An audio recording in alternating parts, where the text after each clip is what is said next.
Hi, I'm Mayor Christ Tatum of the village of Barboursville, and today we are reading How the Grinch Stole Christmas.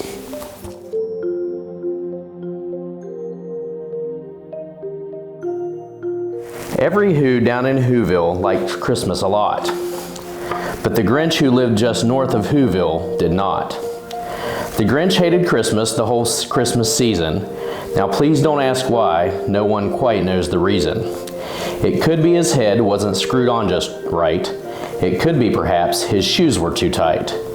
But I think that it's most likely the reason of all may have been that his heart was 2 sizes too small.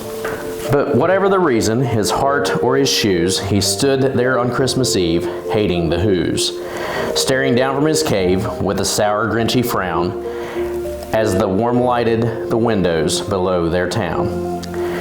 For he knew every Who down in Whoville beneath was busy now hanging a mistletoe wreath. And they're hanging their stockings, he snarled with a sneer. Tomorrow is Christmas, it's practically here. Then he growled with his Grinch fingers nervously drumming, I must find some way to stop Christmas from coming. For tomorrow he knew all the Who girls and boys would wake bright and early, they'd rush in for their toys. And then all the noise, noise, the one thing he hated, the noise. Then the Whos, young and old, would sit down to a feast, and they'd feast, and they'd feast, and they'd feast. They would feast on Who pudding and rare Who roast beast, which was something the Grinch couldn't stand in the least. And then they'd do something he liked least of all. Every Who down in Whoville, the tall and the small, would stand close together with Christmas bells ringing. They'd stand hand in hand, and the Whos would start singing. They'd sing and they'd sing and they'd sing. And the more the Grinch thought of this Who Christmas sing, the more the Grinch thought, I must stop this whole thing. Why, for 53 years I've put up with it now. I must stop Christmas from coming. But how? Then he got an idea, an awful idea. The Grinch got a wonderful, awful idea. I know just what to do, the Grinch laughed in his throat. He made a quick Santa Claus hat and a coat. He chuckled and he clucked, what a great Grinchy trick. With this coat and this hat, I look just like Saint Nick. All I need is a reindeer, the Grinch looked around. But since reindeers are scarce, there was none to be found. Did that stop the old Grinch? No, the Grinch simply said, if I can't find a reindeer, I'll make one instead. So he calls his dog Max, then he took some red thread, and he tied a big horn on the top of his head. Then he loaded some bags and some old empty sacks and ramshackled his sleigh, and he hitched up old Max. Then the Grinch said, Giddy up, and his sleigh started down towards the homes where the Whos lay a snooze in their town. All their windows were dark, quiet snow filled the air. All the Whos were all dreaming sweet dreams without care. When he came to the first little house on the square, this is stop number 1, the old Grinchy Claus hissed, and he climbed to the roof, empty bags in his fist. Then he slid down the chimney, a rather tight pinch, but if Santa could do it, then so could the Grinch. He got stuck only once for a moment or two, then he stuck his head out of the fireplace flue. Where the little Who stockings all hung in a row, these stockings, he grinned, will be the first things to go. Then he slithered and slunk, with a smile most unpleasant. Around the whole room he took every present. Pop guns and bicycles, roller skates, drums, checkerboards, tricycles, popcorn, and plums. He stuffed them in bags, then the Grinch very nimbly stuffed all of the bags, one by one, up the chimney. Then he slunk into the icebox, he took the Who's feast. He took the Who pudding, he took the roast beast. He cleaned out the icebox as quick as a flash, why that Grinch even took their last can of Who hash.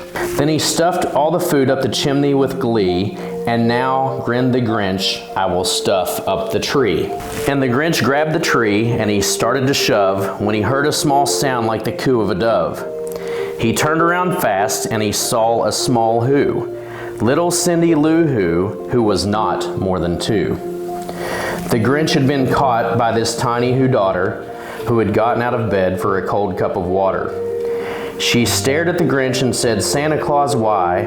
Why are you taking our Christmas tree? Why?" But you know that old Grinch was so smart and so slick, he thought up a lie, and he thought one up quick.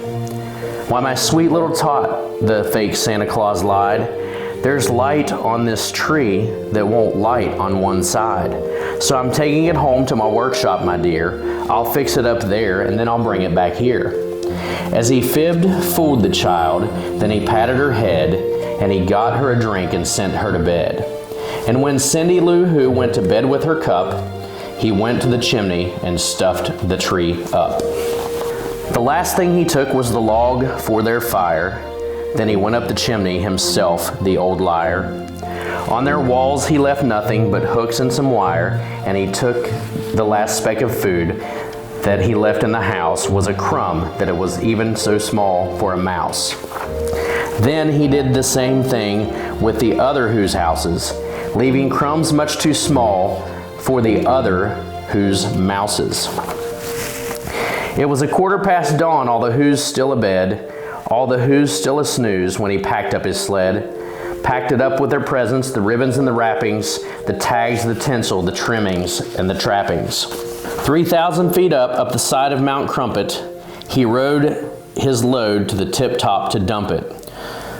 Pooh-pooh to the Who's, his Grinch humming. They're finding out now that no Christmas is coming. They're just waking up, I know just what they'll do. Their mouths will hang open a minute or two. Then the Who's down in Whoville will all cry boo-hoo. "That's a noise," grinned the Grinch, "that I simply must hear." So he paused, and the Grinch put his hand to his ear. And he did hear a sound rising over the snow. It snorted in low, and it started to grow. But the sound wasn't sad, while the sound was merry. It couldn't be so, but it was merry, very.